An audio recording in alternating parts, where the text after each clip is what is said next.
Ever wish you could just flip a switch and not have to deal with gravity? Just kind of float around and move heavy objects like you had superpowers, swim instead of run? Gravity is not a force in the traditional way Newton thought of force, but the result of the geometry of space itself. Accordingly, if general relativity is accepted, anti-gravity would be unlikely or impossible. Anti-gravity here in the Earth's atmosphere can be simulated artificially. Countering a force with an opposing force like helium, inside a lovely red balloon, is also an anti-example of anti-gravity. Instead, anti-gravity requires that the fundamental causes of the force of gravity be made either not present or not applicable to the place or object through some kind of technological intervention.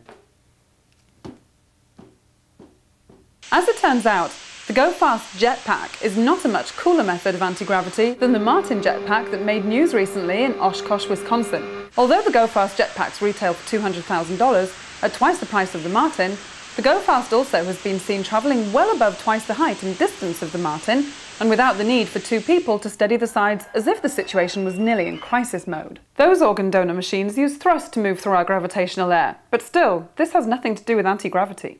The anti-gravity lifter has received attention from NASA to Honda to even the Mythbusters. Harnessing the Byfield-Brown effect, the small toy-like craft can reliably levitate with no moving parts once high voltage is sent through its thin copper wires. According to a paper by Takaaki Musher on realistic near-term advanced scientific space missions, the dynamical Byfield-Brown effect cannot be explained within the framework of the conventional physics, with the exception of thrust, apparently.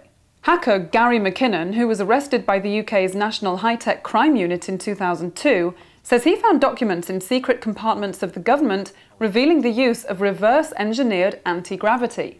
Not sure if you caught that, but he said the government got the technology from aliens that arrived in UFOs. Particle physicist and ex-keyboard player for the band D-Ream, Brian Cox, got all metaphysical when articulating anti-gravity in terms of the 7th and 8th dimensions, to name but a few. Cox explains that gravity could consist of particles which do not stick very well to our lower 3 or 4 dimensions, and that levitation due to the absence of gravity would need a way to push the theoretical gravitons out into higher dimensions. Now, if only I could find my graviton extracting spoon in the 6th dimension, I might even one day truly find myself in a negative mass. Both general relativity and Newtonian gravity predict negative mass with a repulsive gravitational field. The force is proportional to the product of the two masses and inversely proportional to the square of the distance between the point masses.